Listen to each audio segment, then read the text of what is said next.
Round 2, the bark. To be a champion, you have to believe in yourself when nobody else will. Quote by Sugar Ray Robinson. Scene: flagship Incredible Fried Chicken Restaurant, Queens, New York, May 4th, 2025.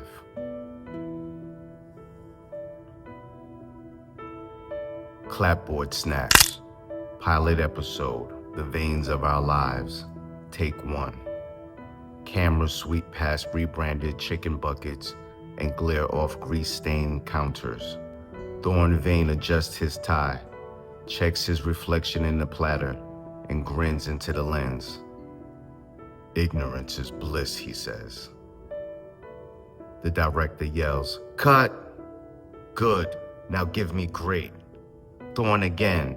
Nico, cheat to the camera. Quiet on the set. And action. Thorn Vane, restaurateur, mayoral candidate, licks honey mustard off his fingers. "Ignorance is bliss, and I've never been euphoric, son." Across the table, Nico slouches, picking at grilled chicken. "Now you know, Dad. Brilliant people are usually the last to know." Thorn straightens, grinning. "See? Lines like that make talk cheap. Me? I raise value. That's why I'd make a great mayor of New York." Nico mutters. "Running your mouth isn't the same as running the city." Thorn, unfazed. "You know what? I might use that.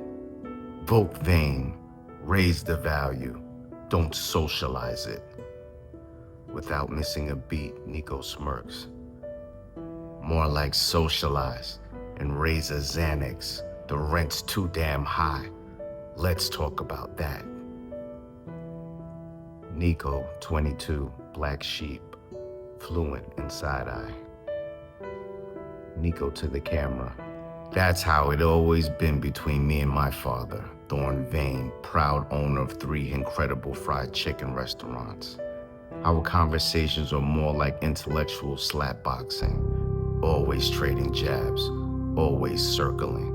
He performs, I deflect. We call the noise connection. Things are different between him and my siblings, maybe because they chose to stay with him after the divorce. I'm the youngest kid, so I stayed with Mom. She started over with Mr. Maddox, Aniston's middle school teacher. My oldest sister, Aniston, is my dad's favorite. They share the same political views and the same love of appearances over substance. Baptized by scripture and the Kardashians, her long hair and lashes fan the flames of her convictions. She knows her angle, speaks in verses, and carries herself like God in the camera, always watching. Aniston, 28, eldest daughter, faith over filter. "That's not true," Aniston says firmly, locking her gaze on the lens as she cuts in on her own confessional, her voice crisp and certain. "And I don't need Nico speaking for me. He always acts like he's the only one who sees through people, but he barely sees past his own cynicism. I'm not Dad's favorite. I just give him the respect he deserves. The Bible says, 'Children, obey your parents in everything, for this pleases the Lord.' I follow my holy scriptures. Nico thinks I'm superficial, but he's the one who hides behind sarcasm like it's a personality. He stayed with Connie and acts like that gives him some kind of moral high ground. But he wasn't there to see how much Dad sacrificed. He doesn't understand what it's like carrying the family name with grace instead of spite." Nico laughs. "Holy fucking intervention, sis. Nobody gives a shit about the Vane family name or our Cluck dynasty. I don't know who's got your brain fried more, Dad or your phone." Jovi, 25, middle child, Mike Attic. Jovi raises her hand like a schoolgirl. Her bright blue eyes sparkle with a mix of mischief and exasperation. Framed by dark lashes and perfectly arched brows, dark hair glosses and slightly tousled, falls past her shoulders in waves. A hint of pop star glamour straight out of Katy Perry's lookbook. Hey guys, you two always go back and forth like I don't even exist. Aniston goes to church, Nico does whatever Nico does, and I'm stuck in the middle. Again, trying to keep the peace and getting ignored anyway. My only real outlet is the crowd, the stage, lights, the mic, the way it feels when they clap. That's when I matter. That's when someone sees me. I sing in Aniston's church because it means something to her, and Nico shows up to my open mic sometimes, which I pretend not to care about, but I always notice. Still, most of the time, it's just me, middle child, middle seat, middle voice. Nico says, "Sis, you know you matter to me. You know that." Aniston agrees. "Me too. I even missed the president's rally in Long Island to attend your last show. Remember? I met some very interesting people there." Jovi narrows her eyes, her voice laced with suspicion. "Yeah, like that influencer, GN's? You guys seem pretty friendly." Aniston gives a quick glance around and lowers her voice. "Shh! Don't you go starting rumors," she said with a tight smile. "He was just telling me about his new music, that's all." Nico raised his hand slightly deadpan. "If you guys are finished, I'd like to get back to Bird Brain." He leaned back, his tone turned razor sharp. "Anyway, Dad remarried a woman named Renee Cross who had a son named Chase. Even as a kid, I could tell Renee's sweetness was fake. All those forced smiles and theatrical gestures like she was auditioning for Perfect Stepmom, the musical. And Chase?" Nico shook his head slowly. "Worse. He played the part his mom coached him to play, always saying the right thing to stroke Dad's ego while clowning him behind his back. Dad loved it. He used Chase as a model child, constantly comparing us like some motivational tactic. It was always about performance, always a game of who could win his approval. And maybe that, combined with Mom's not-so-subtle bitterness, is why I built up this sarcastic armor in the first place. She used to talk about Renee like a cautionary tale, how she seduced Dad when she was just his assistant, back when he was still dreaming up his chicken empire. Mom helped him launch it, used her connections, made calls. Then once he got the business off the ground, he dropped her. Just like that. He used us too, turned us into props for his family man act. He went to church for optics, stuck bumper stickers on his van that said things like faith, family, fried. And I swear, he worked harder to keep the older kids close because I was the baby and the loud one. I needed more guidance, more attention. Instead, I got lectures on appearances. He saw my outspokenness as disrespect, but I wasn't trying to be disrespectful. I was just trying to be real. Still am. Thorn cut in abruptly and impatient. "You done with your meal? I've got a meeting in an hour. I need you to handle some last-minute volunteer work." Thorn slid a stack of flyers across the table without looking up. Hand these out this week." Nico raised an eyebrow, taking his time before reaching for them. "Sure," he said coolly. "I just hope for all of our sake, your thirst for accolades doesn't bring the chickens home to roost." Aniston watched them, bitter thoughts swirling. While those two cockfight over wings and things, I'm doing the actual work. I work hard, I pray harder, and I believe if you're blessed with influence, you'd better use it for good. That means my job is stopping my witch of a stepmother from pushing her golden boy Chase to the forefront of Dad's campaign, like this whole thing was hers to begin with. Forgive me, Jesus. My brother thinks I don't see, but I see everything. Renee chimes in with cool disdain. Renee Vane, stepmother, strategy department. The thought of that ungrateful daughter of Thorn stopping me. Laughable. Does she really believe her dear old dad has been the brains of this whole thing? Please. He wouldn't have 3 restaurants if it weren't for me. Connie had connections, not ambition. I had strategy. Like the pyramid scheme that raised the capital for expansion. That was me. And when the sharks came circling looking to collect, who kept them afloat? Me. I navigated those waters, not her. He always dreamed of entering politics. I made it a reality. So of course my son will benefit. Aniston needs to understand there's a pecking order, and she still has a ways to go. Connie has also filmed her take on the situation and had this to say.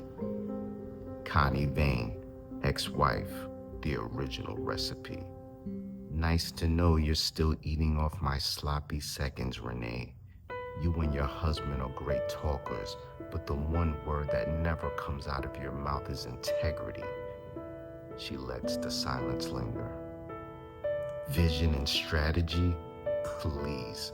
You wouldn't have had a job to sink your teeth into, a wagon to hitch, or a man worth casting a spell on if it weren't for me, witch. Her voice dropped almost fond. Almost. I saw potential and admired his drive coming from humble beginnings. What can I say? I'm a sucker for an underdog. She tossed her hair over her shoulder. Look, my current husband, his career isn't flashy and doesn't make the money a successful chicken chain does, but it does more to help society than the cholesterol and diabetes factory this chick and my ex currently promote. Then a shrug, breezy and unapologetic. I'd take Dean 100 times over Thorn, even if he is a degenerate gambler. Nobody's perfect. Aniston staring at the data analytics on her tablet, sighing so hard it fogged the screen. Between managing campaign optics, dodging Renee's power plays, and pretending Chase isn't a soulless man-child, she thought, I really didn't need another fire to put out today. Her phone vibrated across the countertop like it had something urgent to say. She glanced at the screen. Jovi. She picked up. Hey, Jovi. You coming over to help with? Jovi's cut through like a blade, fast and breathless. Aniston, shut the front door and listen. Girl, have you seen social media lately? Aniston blinked. Yes. I post stuff for Dad and check the primary hashtags. What's going on? Jovi's voice dropped an octave, low and suspicious. Did you do anything with GNs? Aniston stiffened. What do you mean? Girl, Jovi snapped. Stop playing. You know what the fuck I mean. Aniston hesitated, suddenly hyper-aware of the blood draining from her face. Maybe, I guess. Jovi exhaled sharply, like she just tossed a grenade into the group chat. Okay, now is not the time to play cute. GNs went live last night saying someone hacked his laptop. Aniston blinked. Okay, and what does that have to do with me? Jovi didn't pause. He said there's a sex video on there with one of the mayoral candidate's daughters. Aniston felt her stomach lurch. Wait, what? Bitch, you're lying. I wish I were, Jovi said, her voice grave. It's all over. Check your feed.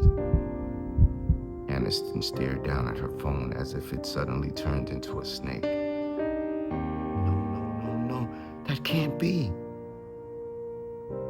I thought it might be Cap, Jovi went on. Promotion for his new single or something. But I remembered how y'all were flirting and how weirdly secretive you got afterward. This ain't the time to be fake modest, sis. I know how protective you are of your image. A hot flash creeped up Anderson's neck. Okay, listen. I had a couple of drinks that night. You know I don't drink like that. He invited me to his car to listen to a new song, and one thing led to another. You think he had a dash cam or something in there? Probably, Jovi said bluntly. There's cameras everywhere. A long silence stretched between them. Then Jovi's voice returned, softer now, but no less firm. You're going to have to tell your dad. Aniston's mouth opened wide. Oh my God, no. The hell I'm not. She started pacing, the phone pressed tight to her ear. I have to pray on this. God's will is this will go away. Meanwhile, in downtown Brooklyn, Nico was standing outside Junior's restaurant on Flatbush Avenue. I'm handing out flyers like it means something. It starts to rain sharp and sudden, like a bad omen. Perfect. Nothing says volunteer spirit like soggy flyers and trench foot. He ain't winning this primary. That goose was cooked the minute he fumbled the last debate. He takes a moment to reflect with the cameraman. They asked all the candidates about their vision for the city in the age of artificial intelligence. You'd think they have a canned crowd-pleasing answer ready. Not my dad. He froze, said nothing, blinked like the lights were too bright. His opponent, Dale Arbor, leaned into the mic and said, I guess he's winging it. The whole room cracked up. Now Dale's turning it into a punchline at every stump speech. And just when we thought it couldn't get any worse, someone filmed Renee laughing. Just a little smirk, but it hit. The clip went viral. Front page of the Post, news tickers, memes.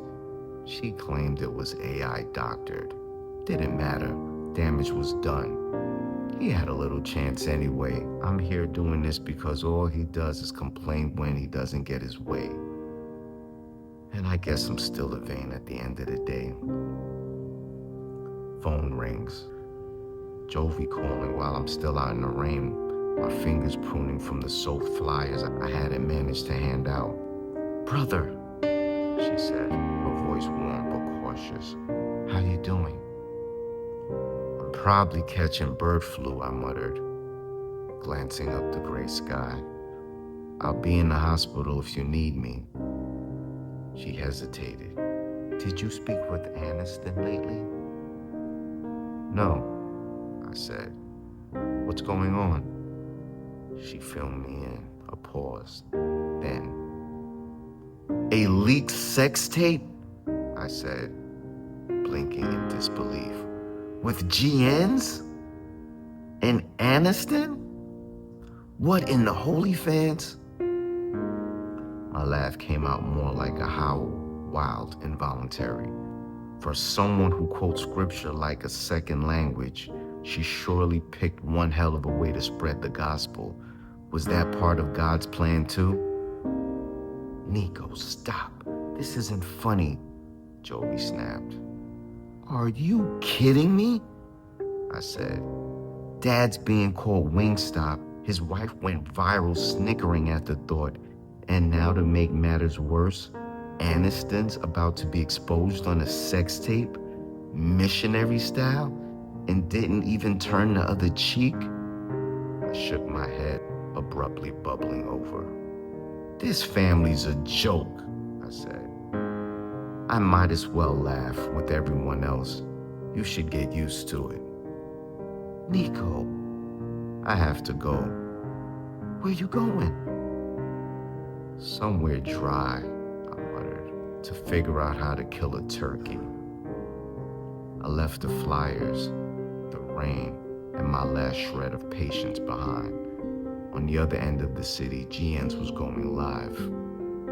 GN's, recording artist. Caption, Captain. Y'all know who the fuck it is. It's the king of the city, Mr. Motion. Caption, Caption. Feel me? GN's coming at you live from the Capri Zone. No filter, no lies, just vibes. Now look, people been hitting me up all day like, G, is it true? Is it true? And I'm like, is what true? They saying wild shit like, did you smash Jovi? Is Jovi the one? Is the video dropping? Is it coming soon? Is it part of the rollout? I'm like, damn. I drop a little tease and y'all running like TMZ on Red Bull. Look, all I can say is nothing, all right? Lawyers told me to keep my mouth shut. Feds on the case, cybercrime shit, politics as usual. But hey, consent was enthusiastic, the lighting was immaculate, and coming soon was an understatement. After all the noise, the GN livestream, the flyers, the goddamn rain, I needed silence, real silence, the kind you only find in one place. Mama Vane's living room smells like lemon polished cocoa butter and judgment. The good kind, the kind that wraps you in a quilt while making you face yourself. She grew up in the American South before making her way to New York in the 1950s. Sharp as a whistle and twice as charming. That's where she met Patrick Vane, a street-smart hustler from Hell's Kitchen. Orphaned young Patrick had taken the name Vane, part swagger, part rumor he'd overheard that his mother had come from England and worked in a brothel when she first arrived in the States. Mama Vane didn't flinch at his past. She admired the grit, the confidence, the way he carried himself like the world owed him something. Together, they built a home in Queens, New York, rooted in their vision of the American dream. I still go there when I need to make sense of things. Mama Vane squinted over her glasses, setting down her teacup. Hey, boy, you looking like a pig right before slaughter. I slumped into the chair across from her, rubbing my temples. Grandma, this family has flown straight over the cuckoo's nest. She cocked her head amused. Why you say that, son? I took a deep breath. Aniston got caught up in something that Jovi's getting blamed for, publicly. Now the attention's boosting her followers, which might be all she really cares about. Dad, he only cares about the poll numbers, which somehow are actually going up. And me, I've just realized how sick of this shit I am. Mama Vane chuckled. You'll be fine, boy. You're just tired. Now let me tell you something about your daddy. He was a born character, sure of himself, even as a baby, just like his daddy. Sharp too. I try to hold his little hands, teach him to walk, and he'd push me away. Wanted to do it himself. Even when he fell, he'd look over at his father, waiting for a nod, like he was saying, "Did you see me? Was that good?" Then his daddy got caught up in scandal and ran off to Europe. That light in Thorn's eyes dimmed, baby. Every day he sat by that door waiting, not crying, just waiting to show that man he could walk. But he never came back. Something in your daddy left with him. I tried to put that light back. Gave him too much. But all it did was feed the hole. Sorta like splendor. A sweet substitute for what he really wanted. His father's pride. He still thinks if he shines bright enough, his daddy'll see. And if not, maybe the applause be loud enough to fill the silence that man left behind. After talking to Mama Vane, I felt something I didn't expect. Obligation. Like real family obligation. Yeah, we're messy. Yeah, we've got issues. But who doesn't? I've spent so much time throwing darts at Dad, I never stopped to think how much of that I projected onto the rest of them. Maybe I'm not as different from him as I thought.